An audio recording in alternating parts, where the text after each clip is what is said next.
special guest. Welcome to Ringside Seat with Tassie, Craig Houk. How you going, mate? I'm doing good, doing very good. Now it's Grant Brown, correct? That's it, mate. From the land down under. I got you, brother. Where exactly are you from? So I'm originally from Tasmania. My boxing name was the Tasmanian Devil, amateur and pro, and now I'm based in Melbourne. Okay, all right, that's awesome. So you have a name very similar to Vinny Pazienza. Yep, very very similar. When I met Vinny at the WBC convention last December in Hamburg, Germany, I said, "Paz, I'm Taz."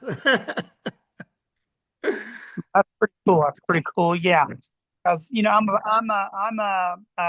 I'm a Vinny fan because of his movie and the way he inspired people coming back from a broken neck. Oh, I mean, inspiring. unbelievable. Yeah, no, he's a legend, mate. It's funny story with Vinny. Obviously, you're obviously familiar with one of our greatest, well, probably the greatest Australian of all time, boxer Jeff Fennick.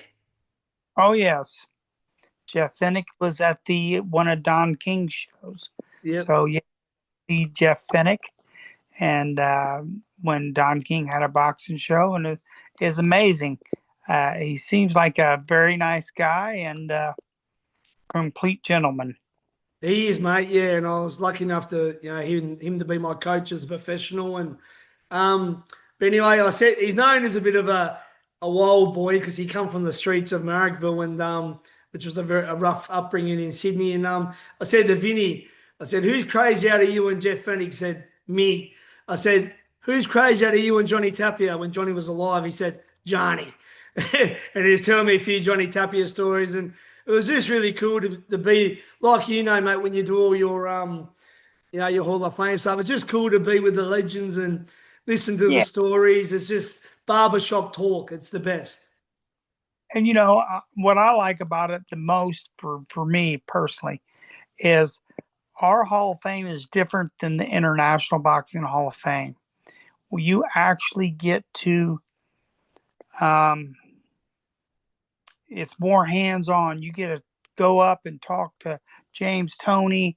You get to go up and talk to um, those guys, Ray Mercer, Michael Spinks, and get a picture with them. Yeah. And the International Boxing Hall of Fame. Sometimes you just can't get close to those guys like you want to, Mm. and that's a little bit of frustrating.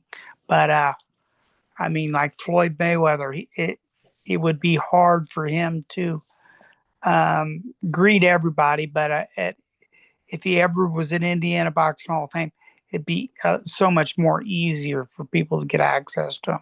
That's what I like personally about my Hall of Fame. Yeah, so like it's a real one for the fans, for your one. I mean, fans have, to meet their idols and their legends.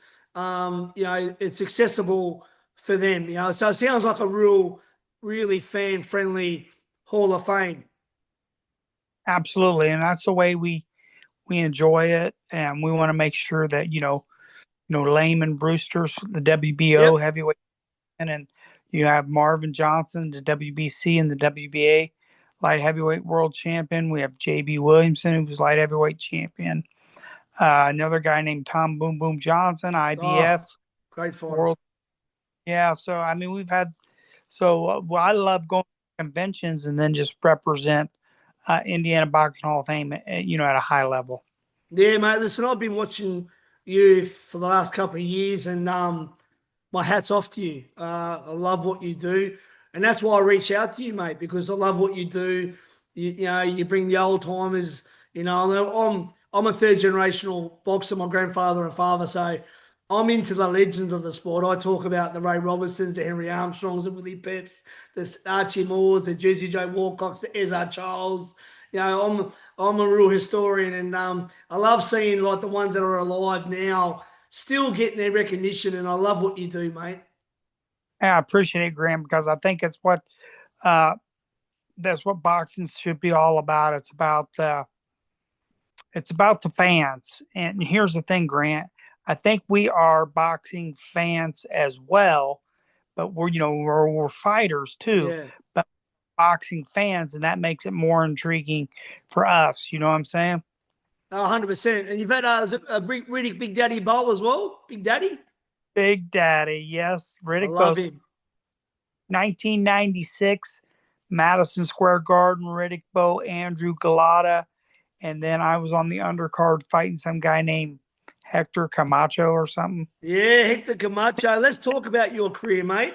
So for those that are familiar, 67 wins, 39 losses, but that's a lot of fights, mate. That's over 100 fights. Yeah, I did have a lot of fights in a lot of places, been traveled a lot. And the key about it was for me at one time, I had 23 fights in 24 months.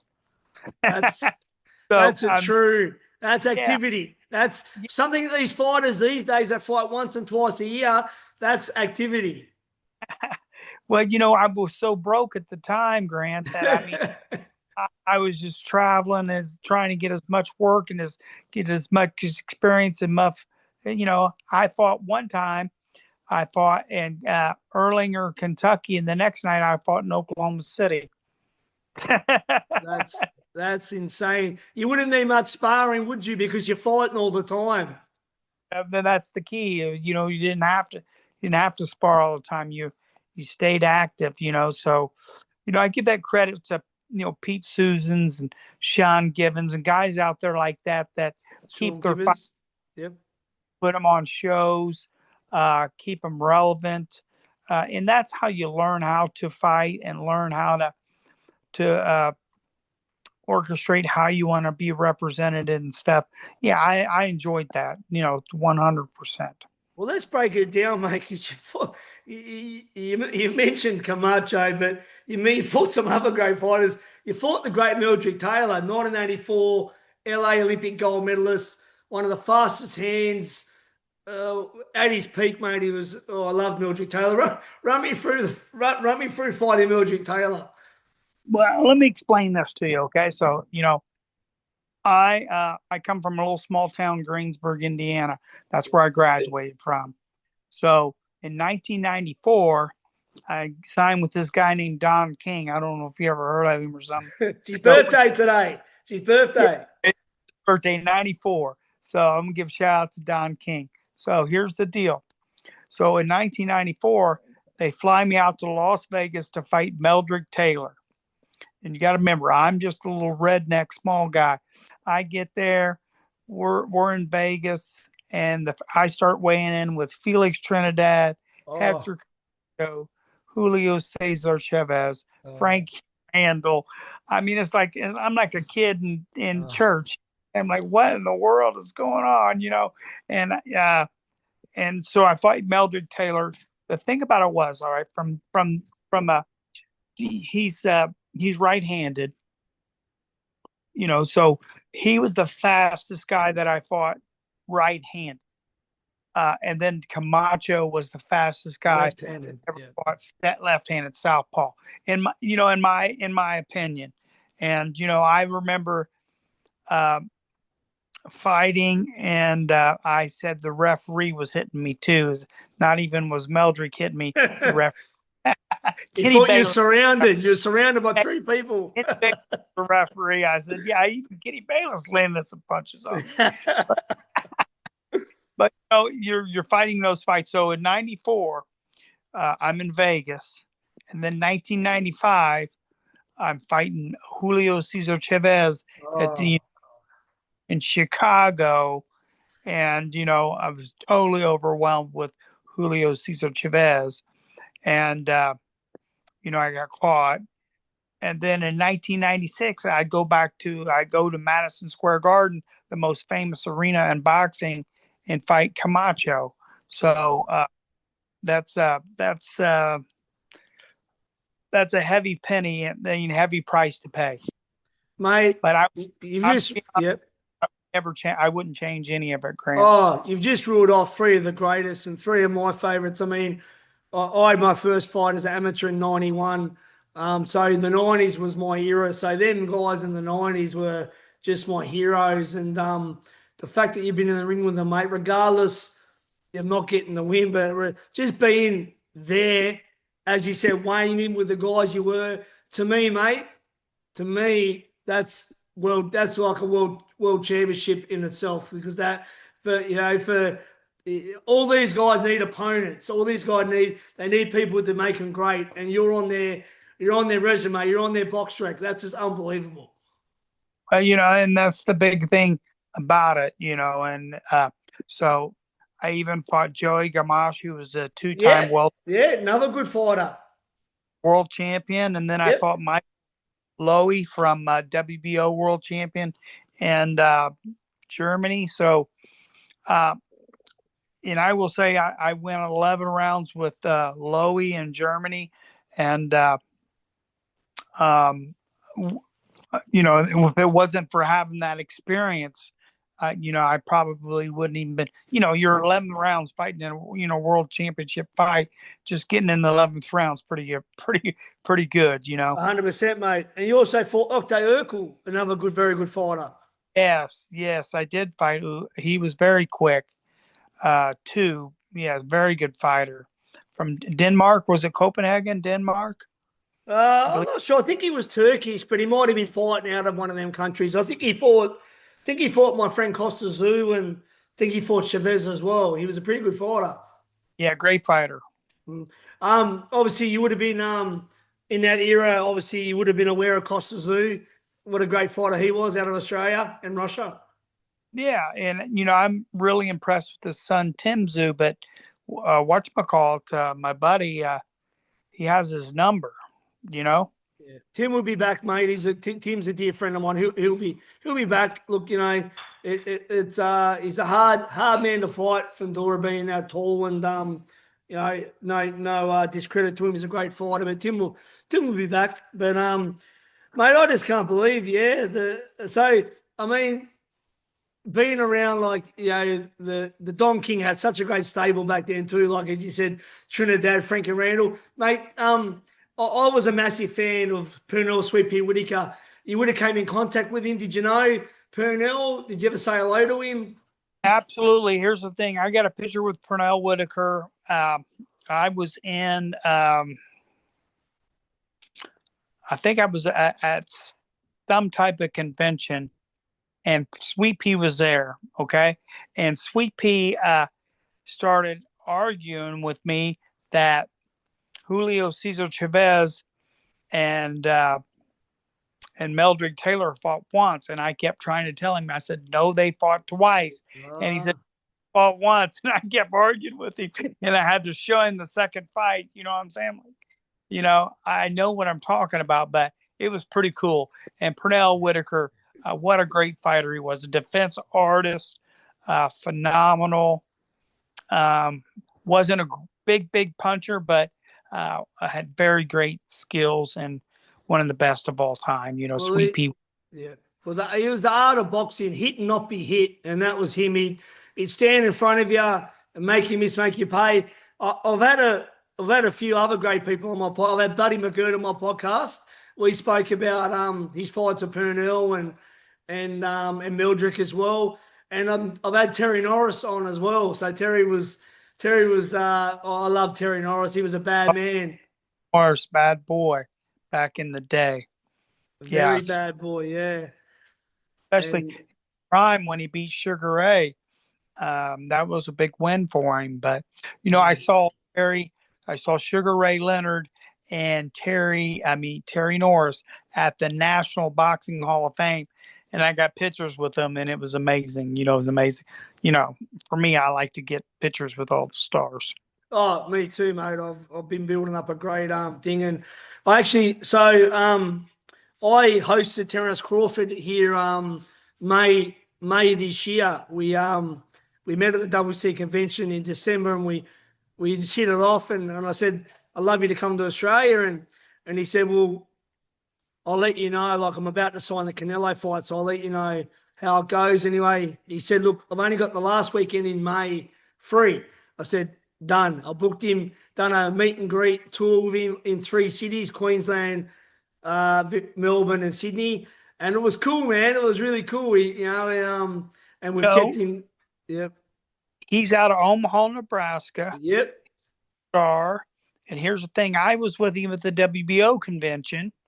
Yep. And I basically spoke to him and I was talking to him one on one. I said, Terrence, do you really want to, fight, Canela? And he said, yeah, because he really wants to see how good he can really be.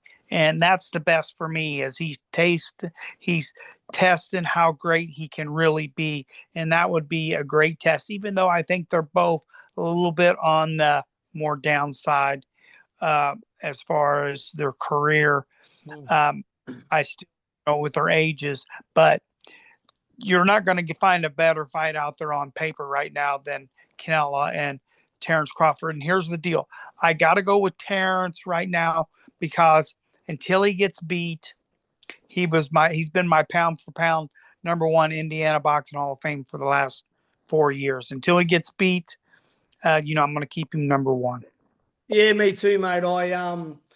You know, I think that being around him and seeing how competitive he is, whether it's table tennis, basketball, he's got the Michael Jordan mindset. He can't be beat in his mind. He hasn't been beat, and he truly believes. And I think, especially with the way Canelo has trouble against movers like Mayweather, Edison Lara, Bivol, and his Canelo's punch output's not what it used to be. I think Terrence can really. I believe he's going to shock the world and get it done. So can't wait for that. Yeah, it should be a great fight. I don't want to see Terrence stand right in front of him, but at some point he's going to have to. That's the only thing I could think of is, you know, um, Canelo could have a puncher's chance for sure. Yeah, yeah, but no, it's a great fight, definitely on paper, and I'm actually after bringing the success of bringing Terrence out, I'm bringing Roberto Duran and Hitman Thomas Hearns, two of the four kings, out at the end of October, which is going to be cool too. So I want to start doing these things. Maybe might be able to bring a few of the people that you know. I want to start bringing a couple of legends each year to Australia because the boxing fans here are starved. They don't get to meet the legends unless you go over to the conventions or anything. They don't get to meet the superstars like me and you do. Yeah, I know. And then if you hit all the conventions, the WBA, the WBC, the IBF, WBO, them are the best conventions to hit because the WBA goes back to 1921, Mm. W goes back to 1963, IBF's 1983, and actually the WBO's the 1988. And here's another thing. I had my boy Daryl Peoples, the president Yep, of he's a good friend of mine. IBF. He came to Indiana and was inducted in the Indiana Boxing Hall of Fame. It was huge. It was phenomenal. And what a great guy and his wife. And Great so guy. sure that I reciprocated. I went to the IBF convention this year, me and Michael Spinks, and Yep. it was an amazing event. No, he's a great guy, mate. I see him at all the shows. Lately, I've been blessed to be able to go to Saudi 5 times in the last year covering the fights there. Because now I'll tell you a bit about me. Obviously, I fought amateur and professional, but now I'm a coach, I'm a promoter, I'm a manager, and I'm also in the media now too. So I've been going over to Saudi covering the Fury Usyk 1 and 2, Bivol Beterbiev. So yes, I know a lot of the guys now, and I know Daryl well, and yeah, it's been pretty cool being over in Riyadh. So it's been enjoyable. No, Grant, what you're doing is we're living our dream, and that's That's the it. key. Is to live our dream, and what makes us happy, and what makes us happy is going to these events and seeing greatness take place. Yeah. Well, as I said, I've been over, and I tell my partner, she goes, "Oh, what are you doing, Saudi?" And that, or even in America, I don't drink, I don't gamble, I don't do drugs. So when I'm in Vegas, I'm pretty boring. But you know what I like to do? If it was a bloke like you or John Iceman Scully, Buddy McGirt, I sit down in the lobby of the hotel, have a coffee, and I talk boxing with people that I respect. Like, yeah, that's Exactly. it. That's it. That's what we do. Yeah, I'm with you. I went to Florida Boxing Hall of Fame. They're like, well, what are we gonna do? We're gonna do this. We're gonna do that. You guys can do what you want. I'm gonna get and start talking boxing with Ah. I get goosebumps thinking about it. This is what we Yeah, do. boxing with that's what I'm doing. I'm going to go to the Florida Boxing Hall of Fame, Yeah, and and we're going to talk boxing, and yeah. that's Uh, it's and the and it's the best. yeah, and I'm thinking about going to the Atlantic City Boxing Hall of Fame. They got a great Julian Jackson. I'm trying to meet Julian Jackson there, and Rudy Clarkey, and Ray McCline has a phenomenal Yep. class this time. I think those type of spots and the Nevada Boxing Hall of Fame, and with Murat, he does a phenomenal job and does a great job, and so does Ed Brophy. But Yep. I try to hit all of them, man. I try to hit as many as I possibly can. No, So that's this cool. this Saturday is Indiana Boxing Hall of Fame Museum in VV, Indiana. So what I do is I bring in Marvin Johnson, the three-time light heavyweight champion. Yep. Uh, we're in the parade there in VV, Indiana, one little stoplight town in VV, Indiana, not far from Lawrenceburg, which is close to the casino there in Cincinnati. So we go down there once a year. I put all my memorabilia in there. They have the Ohio Boxing Valley for the kids that are through 8 to 18, and we have a great time. And guess what? We're going to talk boxing. Talking boxing. I had Julian Jackson on my podcast a couple of months ago, the Hawk, which from the Virgin Islands. That was really cool talking to him. Great. What a great puncher. Yeah. 55 and 6 with 49 knockouts or something. He's, Oh, mate. yeah, phenomenal. What was I going to say? Are you obviously a Larry Bird fan coming from Uh, Indiana? Larry Bird's the man down here in Indiana. They just put a casino. They just put a museum, a Larry Bird Museum in French Lick, Yep. Indiana. Yeah, right there So I think that's great for the town. I think it's great for Larry Bird. I think it's great for a lot of people. And staying humble, that's the key. Like I tell them, I don't care where I go. I'll say hi to anybody. I'll say what's up. I'll Same. get a Yeah.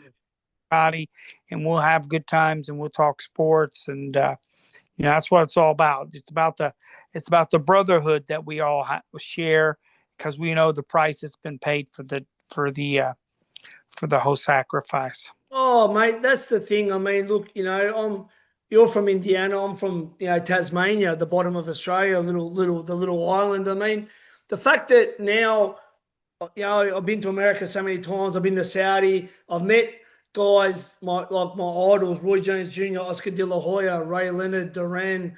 Like, mate, everyone in boxing are so beautiful because we all have that brotherhood, like you just said. We've all took the punches. We've tasted our own blood.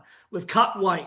We know what it's like, the nerves that go out to the ring, which I know, a Yeah, lot of people. I'm very big on a lot of these coaches these days that haven't been in the ring. Like don't get me started on that, but it's another story. But we've been there and done it. Our brotherhood, our friendship that we have is phenomenal, mate. And we're all pretty much all good people. I haven't really had any experiences with any. It doesn't matter how big the person is, legendary. They've been beautiful, beautiful yeah, people. Oscar, I sat next to him in Haney versus Lomachenko. Like Oscar was totally my era, the golden boy. I talked to him. I got his number. Roy Jones had as a guest the other day. It's just so beautiful about what we have because we've been there and done it, and it is a great boxing community. and that it is. And what we got to do is just keep posting. For me, I post as much positive stuff as I possibly can on all the fighters. So I think that's what we need. This ain't New York. This ain't let's start bashing this guy and bashing that guy. I'm not about that. Nah, I'm nah.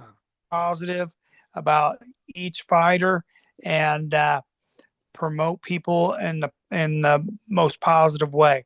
I went to Puerto Rico to see some guy named Felix Trinidad or something. I seen it recently, Tito. Yeah, I had the blast over there, and me Oh, Isaac with me. over there, me and Isaac, and we went over there and we were hit by the media. As soon as we got there, we were hit by the media, and we have we got stayed in the hotel, and the TVs there everywhere, and we had a blast there in Puerto Rico. And we went to the Puerto Rican Sports Hall of Fame, and we also went to the Capitol Center with the senator and got the awards and did everything. So we had a kind of a two-day thing. It was amazing. Jealous. I'm a bit jealous. I've met a lot of more. I haven't had the opportunity to meet Tito, and again, in that era, him and Corte, De La Hoya, Fernando Vargas.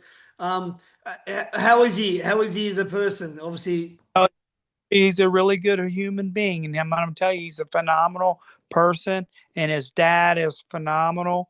And I got to meet his daughters, and I got to meet his wife, and to me personally, he was amazing.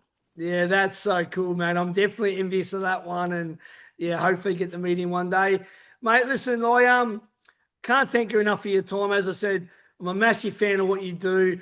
I think we're very similar. We're former foot. We've got that boyish, thing in us. We love our heroes. We love our, the legends we looked up to, and we've both been in there. And didn't have as many fights as you, but I didn't fight Chavez, but at least I had a crack. But that's so beautiful. And that's the key. The key about it is everybody gotten in that ring. We know the price that they had to pay, and that means to me. So people are different levels, but they still, I try to tell them they got in there and they risk it all. And that's all that really matters. Yeah, 100%.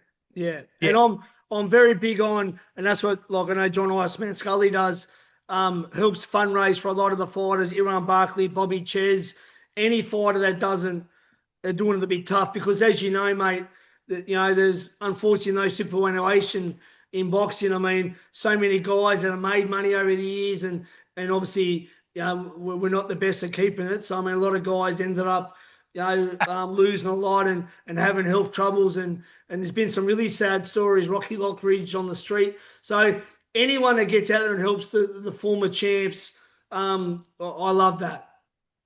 I'm with you 100%, and we got to help them in best positive way we can, and that's all we can do. Well, listen, my friend, I know you've had a massive day. I'm going to let you go. Thanks for your time. Let's keep in touch. And actually message me your number as well on Facebook. So I've got your number. Maybe we can FaceTime and keep in touch. And as I said, man, I want to come to one of your events, one of your Hall of Fames in Indiana one day. Okay. May 1st and 2nd, all right, of 2026. Done. I'm there. David Tua is coming. Yep. Legend. One of the greats, New Zealander, big puncher. Yep. And then we have Tracy Harris Patterson. Love him. Great fighter. Floyd Patterson's, adopted son. Great fighter. Yes. Wow, that's huge. We'll keep in touch, Grant. Okay. God bless you, my friend, and thank you so much. God bless you, man. See you, brother. See you, buddy. See you, mate. Bye. Bye.